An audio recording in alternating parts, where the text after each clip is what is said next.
Many parts of this lecture will look familiar because we've already talked about integration and definite integrals, but let's go ahead and review a few things before the fundamental theorem of calculus kind of ties everything together for us. If we have a curve, and this particular curve, let's say, is above the x-axis, and we're interested in integrating this curve from, let's say, a to some value of x. Now, a is a constant, it's a number. X is a variable. So what's going to happen here as this variable changes, as x increases, my area will get larger, and as x decreases, my area will get smaller. So again, this is our t-axis. We're going to call this t because we're using a value of x to represent this. So we use a dummy variable t to represent this axis. And this curve then is some function y equal f of t. So this is my y-axis, and again y equals f of t. So this area is given by a of x. If I change a value of x, this value of area changes. And I can describe this with an integral. So what this ends up looking like then is the integral, or let's say a of x equals, so we know what we're defining here, a of x equals the integral from a to x, so those are my limits of integration, lower to upper in this particular case, of f of t dt. Now remember, we're not using f of x dx because x is defined to be this value on my axis, so I have to use a different variable or a dummy variable to represent that. So this is kind of the thing that we're familiar with already. And again, this shaded area is the area that I'm talking about here. Now let's go ahead and talk about that idea of signed area again in the context of this area function, and also in terms of positive above the x-axis and negative below the x-axis type of area. So to start with, we're not going to be given a function, but let's go ahead and be given a graph instead, and then we'll relate this to a function a little bit later on as we expand the idea. So this is our graph that we're going to look at. And I want to answer all sorts of different questions about this, but before I can do that, we need to define a few things. So to go along with this picture, the graph of f of x is shown, let's go ahead and define some values. A of x is going to be the integral from 0 to x of f of t dt. So 0 is here, and 0 to x would mean any value along this axis. Let's also define cap f of x, and it matters that it's a capital F, so make sure you keep that notation, from 2 to x of f of t dt. So that would be the function defined in this pink area starting at 2. Now a of x starts at 0, so it could combine the green or the bluish area here along with the pink as well. What we want to do is we want to evaluate the following area functions. So let's go ahead and look at a few of these. Let's look at a of 2. Okay, so a of 2 would mean the integral from 0 to 2 of f of t dt. So we can see clearly when we look at a of 2, and I look at this particular function, that's this shaded area right here, so that would equal 8. Let's go ahead and look at a few others. Let's look at a of 0. That's an interesting one. So again, it starts at 0, x ends at 0, so 0 to 0 of f of t dt. That's no area at all, because what happens is it's saying I'm starting at this point and I'm never traveling at all. So my area, there's no width. I can talk about a height, but I can't talk about a width. So that's kind of a big difference here when we're talking about limits of integration going from 0 to 0. The area encompassed is 0 if the limits of integration don't change. Let's go ahead and look at a couple others. Let's look at a of 8. So this would be the integral from 0 to 8 of f of t dt. A of 8, so 0 to 8, that's this entire curve. So it looks like to me we'd have a positive 8, and then we'd have this negative 5 because it drops below the x-axis, and then we'd have this negative 11 as well because again it's area and it's below, so it's negative. 8 minus 5 would be 3, 3 minus 11 would be a negative 8, would be my area function there. Now this is net area, some is above, some is below, and so I'm trying to figure out what is the total area combined, the total signed area. Not the total area covered, but the total signed area. Let's go ahead and look at some f1s now. Let's look at f of 5. F of 5 would be the integral, again f starts at 2, the integral from 2 to 5 of f of t dt. So f of 5, 2 to 5 would be this middle shaded region. That would equal -5 because it's area that's below the x-axis. Let's look at f of 8. So this is going to go from 2 to 8 of f of t dt. Okay, so 2 to 8. So here's 2 to 5, and here's 5 to 8. So it looks like to me I'm covering both of those pink shaded areas. They're both below the axis. So they're both negative, or they're both negative signed area. So I find f of 8 to equal -16. And again, we're talking about the combination of positive and negative area in some of these. Some of these are just a negative area and some are just positive areas. So it matters that we talk about these in terms of those signed areas. So looking at a graph of these is very helpful when we do that. Well, sometimes instead of being given a graph, you'll be given a function to work with, and then based on this function, create a graph and then also talk about how to find the area given that x is a variable.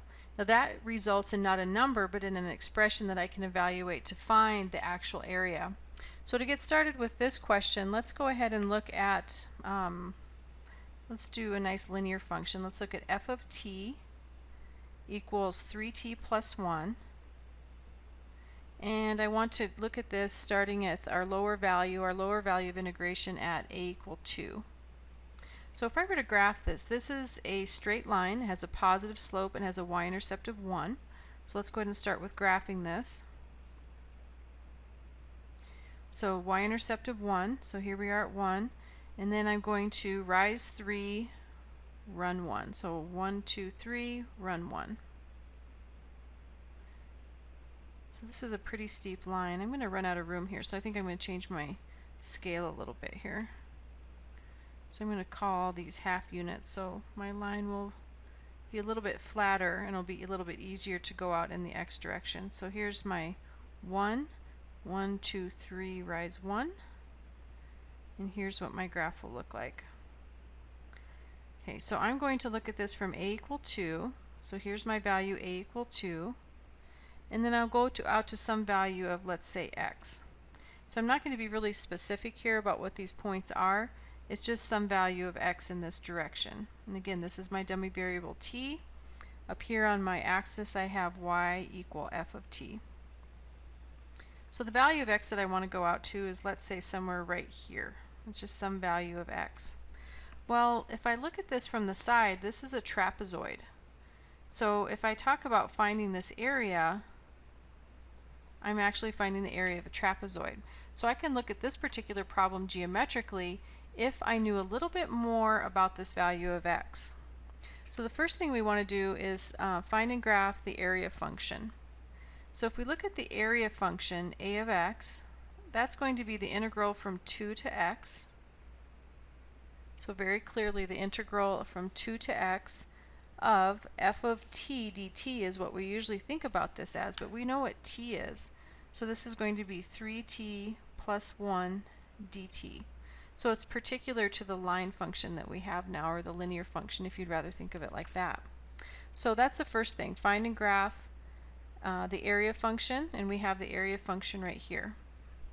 Second step I want to look at then is to actually verify that the area function works for particular values of x. Now geometrically speaking, let's look at this area. The area of a trapezoid is 1/2 times the height times base 1 plus base 2. Half the height times the sum of the bases. Well, the height is this on its side. It's this piece on its side. Now if this was 7, the distance from 2 to 7 would be 5. I take 7 minus 2 to get 5. But this distance is x. So I can't really come up with a number, but I can come up with an expression, and that's the height is this x minus 2. Now I want base 1 plus base 2. Well, base 1 is pretty easy. I take a 2 and I plug it in up here. 3 times 2 is 6 plus 1 is 7. Now the other base, when I plug x in, I'd have 3 times x plus 1. So this is my formula for the area of my trapezoid. Now I can simplify it a bit. 7 plus 3x plus 1 would be 8 plus 3x, and I think I'll rewrite that as 3x plus 8 just because I like to have the variable out front. Okay, I can simplify this a little bit more. I can FOIL this out. I'll have 3x squared plus 8x minus 6x is plus 2x minus 16. Now I don't have to go all this way. I could plug in things right now, but I'm going to go ahead and distribute the 1/2. And this would be, all these are different area functions, or the same area function just written in different ways. So geometrically I can find the area function. Now the question is, if x moves, how is this area function affected? Well, this is only good for values of a that are greater than or equal to 2. So meaning I can't find the area based on this equation if I'm going to start a at 0. Then I'd have to write a whole new function. So this is only good for the interval 2 to x. Now let's go ahead and come up top and start evaluating at different points. So for instance, let's go ahead and look at, let's do a of, we could do something like a of 5. We could do something similar to that. So let's go ahead and try a of 5. Now if I wanted to, I could plug it in right here. I could just go ahead and plug in my number 5. So that would be 3/2 times 5 squared plus 5 minus 8. So that would be 5 squared is 25. 25 times 3 is 75 halves. 5 minus 8 is 3. So I'm going to multiply top and bottom by 2 here. And you get 75 minus 6 all over 2 is 69 halves. So that's my area. I don't have to plug it in and start it from scratch. I can just plug in my value of a of 5. Let's do another one. Let's do a of 8 this time. Actually, let's do something bigger. Let's do a of 10. Because this could go off toward any number toward positive infinity. That rectangle, or sorry, that trapezoid is going to get huge. So a of 10 was going to look like 3/2 times 10 squared plus 10 minus 8. So simplifying, a of 10 is 3/2 times 100. 10 minus 8 is 2. So 2 goes into 150 times, so this would be 152. So we can see units squared here are appropriate for area. All of this is above the x-axis, so this is actually the correct area. We don't have to worry about any signed area here. So I can see that my area is increasing as x goes out further toward positive infinity. Now what we've done here relied on geometry. Could we rely on our area function up here to find those same values? So that's kind of what we want to look at next. So let's go ahead and pop back up here to my area function. A of x equals the integral from 2 to x of 3t plus 1 dt. So we're going to go ahead and integrate this and evaluate it. If we integrate 3t, add 1, divide by the sum, I get 3t squared over 2.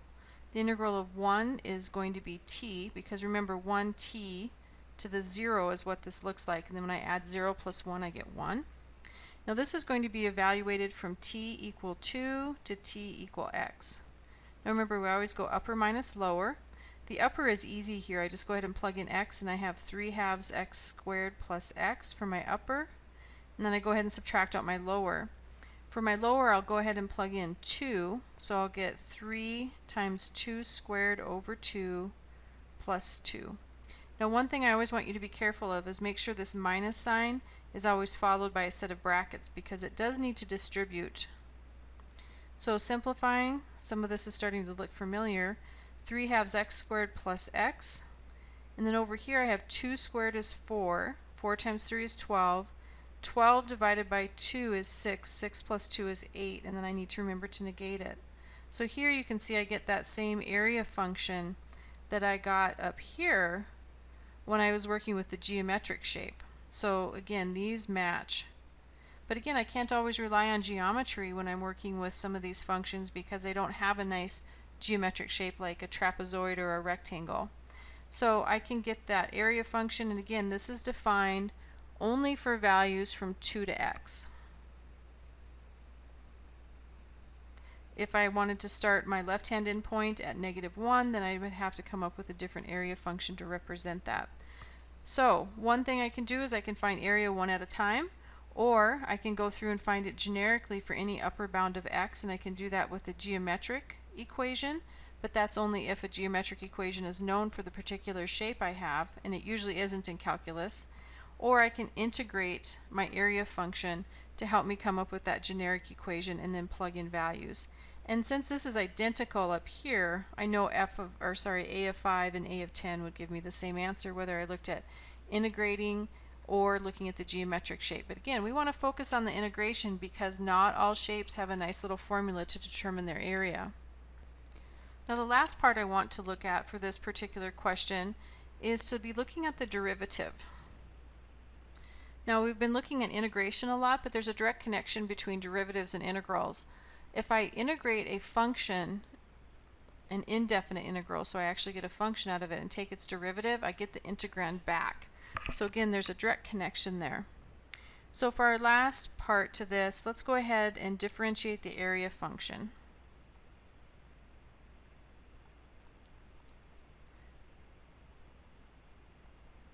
Now I'm going to differentiate the area function that I found by integrating. It's the same as the area function we found just using geometric shapes, but I want to get used to working with the integration. So differentiate the area function. So basically, I want to take a prime of x. So that would bring the 2 down, decrease the exponent by 1. The derivative of x would be 1, and the derivative of a constant would be 0. So the 2's cancel, and I'm left with 3x plus 1. So this is back to my original function, if you'll remember at the very top. This was the original that I was trying to graph. The changing variable occurs here because I had that dummy variable that I was talking about along the t-axis because I was using x as my upper right endpoint. So what we have here then is the first part of the fundamental theorem of calculus. Basically, the area function A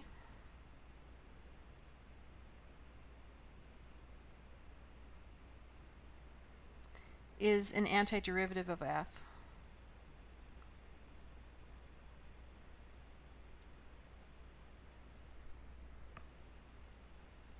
And so that's a big idea of the first part of the fundamental theorem of calculus. So this is the fundamental theorem of calculus, FTC part 1.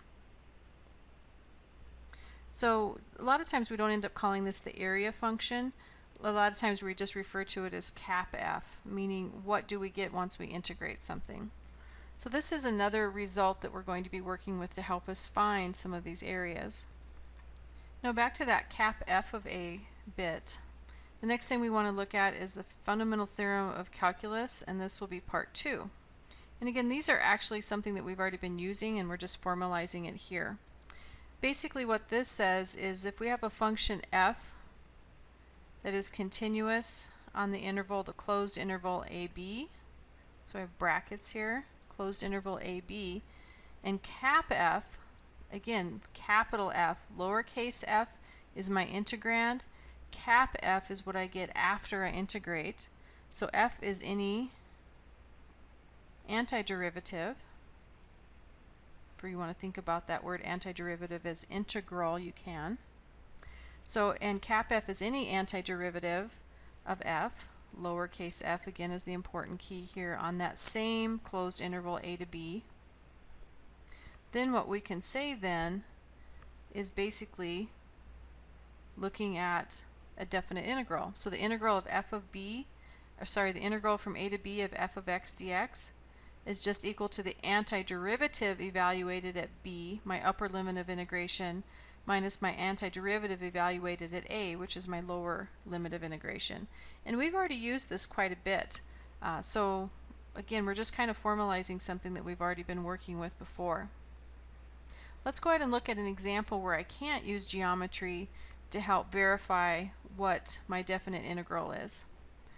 So let's look at the integral. Let's go from -1 to 5. And let's look at a parabola. Parabolas are always nice for these types of problems. X squared minus 4x minus 5 dx. So I want to graph this and shade the region that I'm trying to find, or the regions, and then I also want to actually find the solution to this. So to get started, this is a parabola opening up, and I want to see what happens when I plug -1 in. So this is my lowercase f of x. This is my integrand. So I want to figure out what f of 5 is, and I want to figure out what f of -1 is. So if I plug in -1, -1 quantity squared is 1, -4 times -1 is 5, 1 plus 4 is 5, minus 5 is 0. If I plug 5 in, I get 5 squared is 25 minus 20, which is 5 minus 5 is 0. So these are basically telling me these are my x-intercepts. So when we start to graph this, I also would like a vertex. So I know it's a parabola opening up, and I want to look at the vertex x equal minus b over 2a. So that would be a 4 over 2 times 1. 4 divided by 2 is 2. Now b is -4, so minus and negative is the same as a positive. So I get 2 for my x value. Now let's figure out what y is. 2 squared is 4. 4 times 2 is 8. 4 minus 8 is -4. -4 minus 5 is -9. So this is my vertex. So let's go ahead and graph this real quick. 2, -9. Then I'm going to have to be able to go to -1 and 5.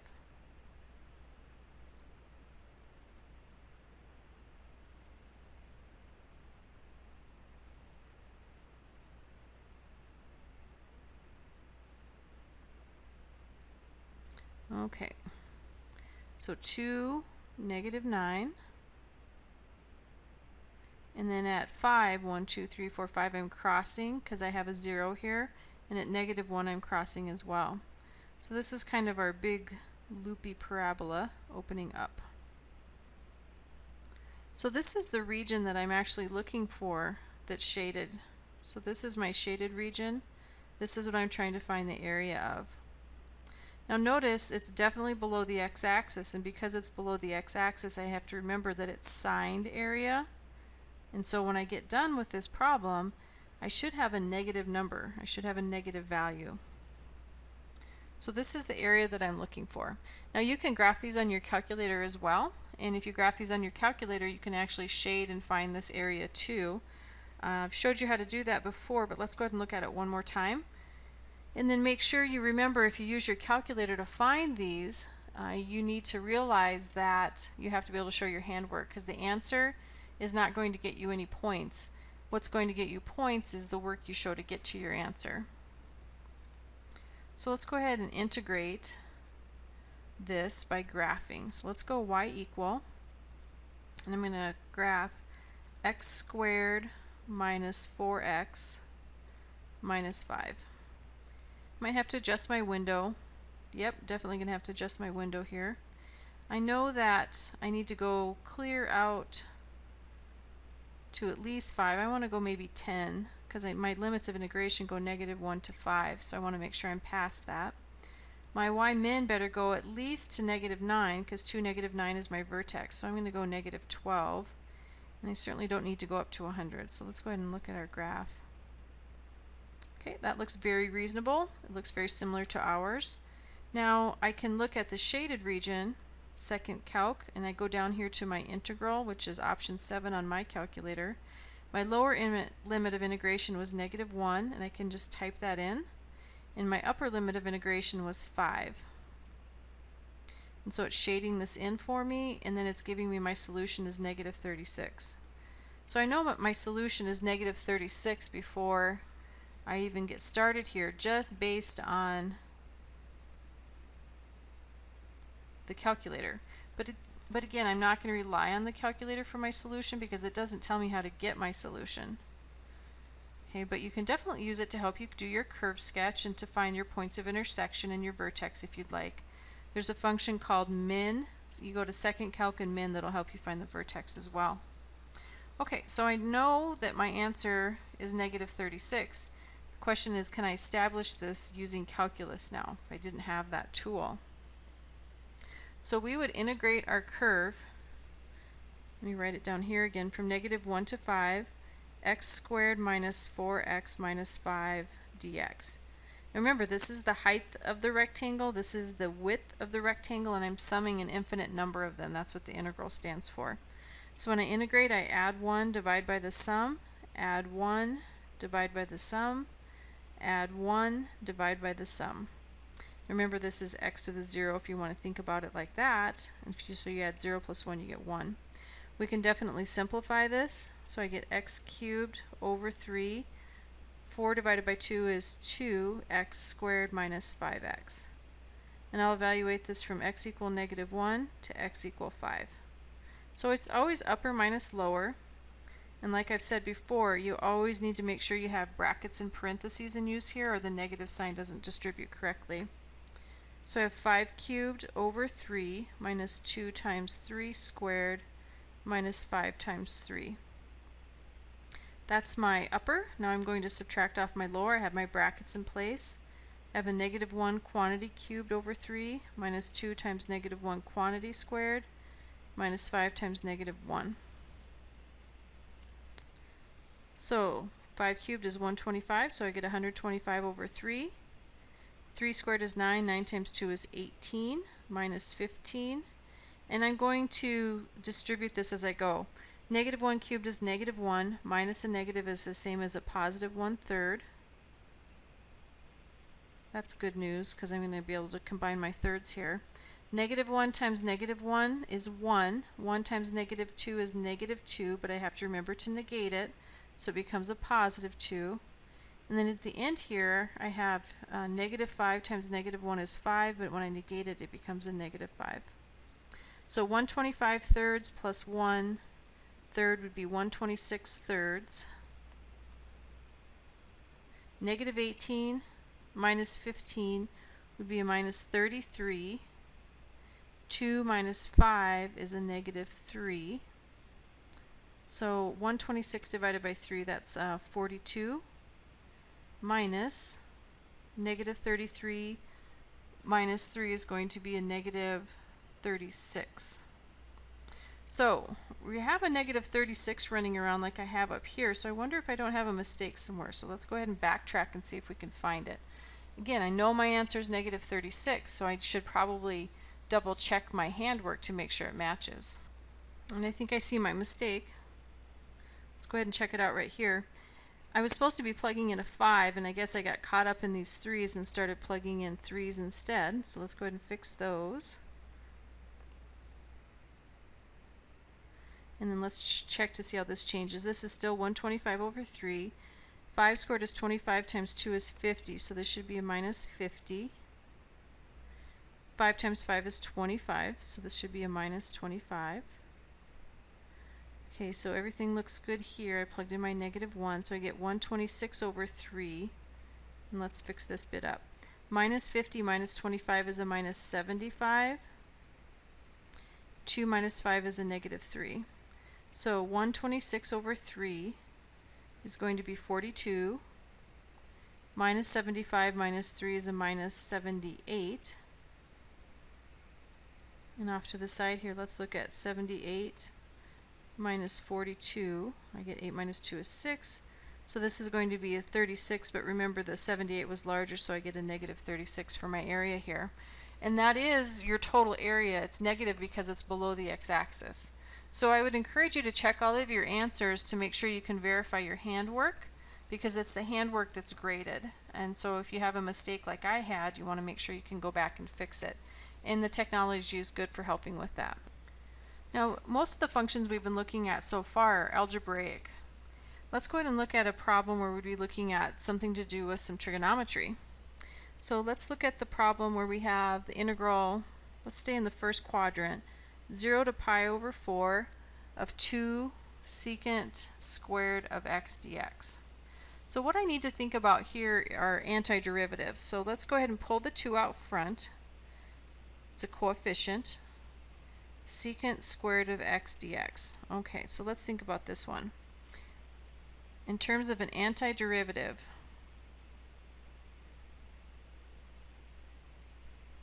the derivative with respect to x of tangent of x is equal to secant squared of x dx. Therefore, the integral of secant squared of x dx should be equal to tangent. So I'm using that idea of an antiderivative here. So if you know your trig derivatives, you also know a lot of antiderivatives. So when I integrate this, I drag the 2 along and I get tangent of x evaluated from 0 to pi over 4. Okay, so the antiderivative, or the integral, however you want to say that, of secant squared is tangent. And again, I get that because the derivative of tangent is secant squared. So the 2 is out front, so I'm going to go ahead and pull my 2 out front, and then I'll do my upper minus my lower, and then figure out what to do with my 2. But the 2 is out front of all of this, just not the first bracket. So when I plug in for my first one, I get the tangent of pi over 4 minus the tangent of 0. So again, the 2 is clear out front. The tangent of pi over 4 is 1. That's the same as sine over cosine, and the sine and cosine for pi over 4 are the same. Anything divided by itself is 1. Okay, and then I need to subtract off, again, it's my upper minus the tangent of 0. So the tangent of 0 is 0. Sine over cosine again, so I end up with 2 times 1 here, or 2. Now I don't know what the graph looks like. If we wanted to go in and graph it on our calculator, we could. If you do that, make sure you're in radian mode. So up here on my calculator it shows that I'm in radian mode. And you could go into y equal. You're going to have to be careful how you type in secant squared. So I'd have 2. Now secant squared, that's 1 over cosine. So let's go ahead and put this in parentheses. So this should be 1 over cosine of x. And this is going to be quantity squared. And then we can graph that. This is probably going to be kind of a crazy graph. It's only going to be from really 0 to pi over 4, so it's a very small piece of this. So I'm going to adjust my window. I'm going to go negative 2 to 2. And again, these are just some arbitrary values I made up because I want to have a look at my graph. Because I'm interested from 0 to pi over 4, so I kind of want to focus in on here. So let's go ahead and go to second calc. We'll go to our integral. And my lower limit is 0. Now my upper limit is pi over 4. So let's see if it'll let me put in pi. Yep, they do. So pi over 4. You don't want to put in 3.14 because it's not exact. If we hit enter, it's shading that region for me. It shouldn't go quite up to this mark, or just a little. And we get 0.7853982. So that's the ordered pair that we're looking at for my limits of integration. Pi over 4 is 0.7853982. My integral solution is right here at 2, which matches my handwork. So again, it's a good way to be able to check your work. Make sure that you have the ability to zoom in on just the part of the graph that you're interested in.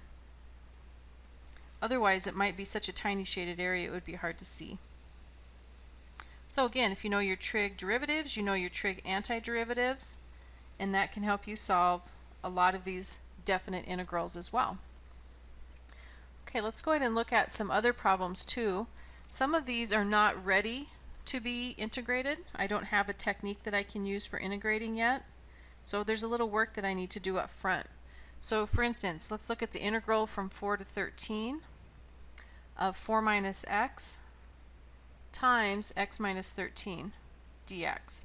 Now the only thing that I have going for me with integration right now is I have my power rule of integration. I can add 1, divide by the sum. There's not a rule that says the integral of a product is the product of the integrals, meaning I can't just integrate each of these pieces and then multiply them together. So I need to do a little rewriting here. I need to get this into a form where I can actually integrate it. So when I rewrite this, basically I'm multiplying this out. So my first outsides, insides, and lasts are what I want to look at. I'm going to do this not in order of first, outside, insides, lasts. I want my x squareds first. So negative x times x is a negative x squared. My first then would be 4 times x would be 4x, plus 13x would be 17x. And then, of course, for the last, I have 4 times negative 13 is negative 52 dx. So now my rewrite gets this into a form where I can actually integrate this. So again, I'm going to add 1, divide by the sum, add 1, divide by the sum, add 1, divide by the sum. Now sometimes these get a little complicated because you don't see an x here, but remember this is the same as negative 52x to the 0. Make sure that that looks like a 0. And then I'd evaluate this from 4 to 13. Okay, I'm going to be getting some big numbers here, so I want to make sure I set up my brackets. Remember, it's always upper minus lower. So I have a negative of x cubed. So I'm not cubing the negative x, I'm just cubing the x and then negating it. And for an odd polynomial, so an odd degree polynomial, it doesn't matter how I look at that. But this would matter if it was an even power, so it's important to understand the distinction. So this is how we'd write that.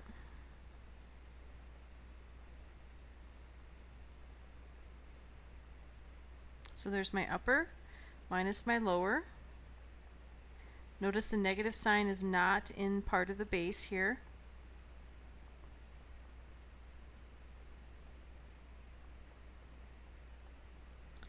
Okay, so again, I'm going to get some pretty big numbers.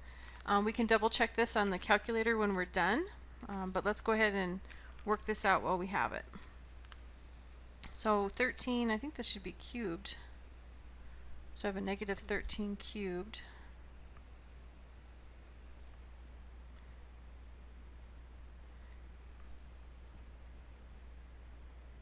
So that would be 13 times 13 times 13. So this would be negative 2197 over 3. And then I have 13 times 13 times 17, which is 2873 over 2. And then 52 times 13, let's double check that, is 676. So again, we're getting some big numbers here. Now, as I'm working on this one, I'm going to take the negative and distribute it as I go. So 4 cubed would be 64 over 3, minus a negative is the same as a positive, so that would be a positive 64 over 3. This negative will distribute to the positive to leave me with a negative 272 over 2.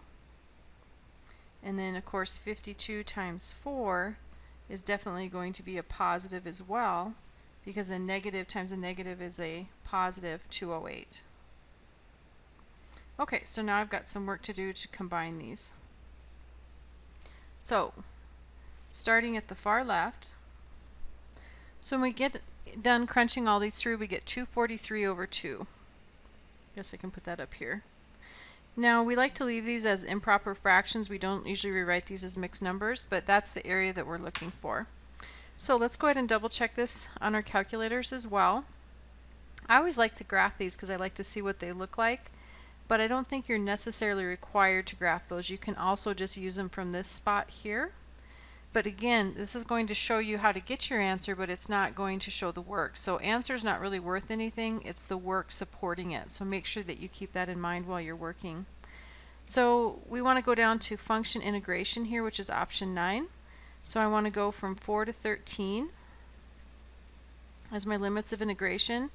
And when I put my function in, we want to put it in unsimplified form, meaning let's go ahead and put in the original. So 4 minus x, now let's close parentheses and reopen them, x minus 13. And again, we'll close parentheses. And the overall set of parentheses is to show what the integrand is, and we're taking the integral with respect to x. So let's go ahead and hit enter, and we get 121.5. I can convert this to a fraction under math frac, and I get 243 over 2, so it matches perfect. So again, this is a good way to check your work. It's not a good way to do your work because you won't receive any credit for a problem unless you have all of the supporting work that goes with it, and all of the supporting work has to actually draw that conclusion. So for instance, if I had mistakes here, but I still wrote 243 over 2, it's still incorrect because when I check these, I go through and I check your step-by-step work for these. So again, that's kind of what you want to keep in mind when you're looking at the handwritten homework and also on your exams. Now some of these problems that we're looking at, I don't have numbers. I might just have variables for my limits of integration, and I also involve the derivative. So we can use the first result from our fundamental theorem of calculus to help us out with those types of problems. So let's go ahead and look at the derivative with respect to x of the integral. So I'm taking the derivative of the integral, which will just give us the integrand back from negative x dx. And let's look at the radicand. 5 plus t squared is my integrand dt. Now the problem that I have here with this is I'm going from variable to variable. I need a constant on the bottom to kind of anchor things, so I need to actually think about rewriting this. So when I rewrite this, what ends up being important is to be able to split this up to where I have a variable and a constant. So I need both of those types of things. So in my rewrite, I'm going to be looking at the derivative with respect to x, and I'm going to split this up from, let's go negative x to 0, 5 plus t squared dt, plus the derivative with respect to x from 0 to x. So again, I split this, square root of 5 plus t squared dt. Now I still need the variable on the bottom here, so I need to flip the direction of my limits of integration. So I need to flip these. And when I flip these, what happens is it negates out front. And this is one of the characteristics of integrals that I looked at in one of the earlier lectures. So I'm going from 0 to negative x,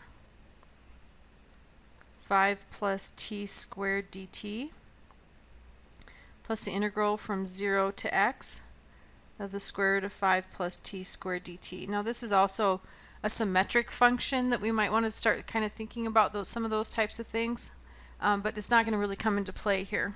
Or I guess I should say it could be a symmetric function. So when I look at the integral and I evaluate this, I need to remember that I have this negative sign out front. So I'm taking the derivative of something that I integrate. So I should get this radicand right back. So let's go ahead and see what we get in that case.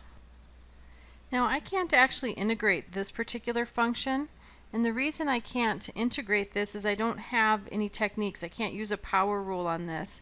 So this is kind of something that I'll learn about more in Calc 2 on how to integrate this. So I need to rely on the fact that I have my derivatives. In fact, I forgot to write those in. So the derivative with respect to x is out front of both of these still. So what this ends up looking like then is minus, here's my negative sign right here, so minus the square root. In this particular case I would have 5 plus a negative x quantity squared. And again, I'm plugging directly in is what I have there. And then if you recall the chain rule back when we were learning how to take derivatives, the derivative of a negative x is a negative 1, so this is multiplying by negative 1. Then over here, the derivative with respect to x of the integral of root 5 plus x squared would be root 5 plus, or sorry, t squared would be 5 plus x squared, and then the derivative of x is 1. So rewriting, a negative times a negative is a positive, so I have root 5 plus x squared because a negative x times a negative x is a positive x squared, plus root 5 plus x squared, or two of these square roots of 5 plus x squared. And so that would be my solution here. So remember, we're using that bit of a chain rule here. When you take the derivative of something, you need the derivative of the outside and the derivative of the inside type of piece, but really we need to think about taking the derivative of this upper limit of integration because it's a variable. So if this was x squared, I'd have to take the derivative of x squared, but because it's negative x, I'll just take the derivative of the negative x. So this is an example of working with those derivatives. Now, the derivative of an integral will always give you the integrand back, and the integral of the derivative will always give you the integrand back as well. So a lot of these expressions will need some rewriting before you can actually complete the integration. But keep in mind, when you rewrite, it has to be in a form that you can recognize. Also keep in mind your trig antiderivatives. They'll come in handy as well. As usual, if you have questions, please send me a text, or you can also let me know and we can find a time where we can set up some online office hours as well. Pearson Connect is very helpful too. Good luck.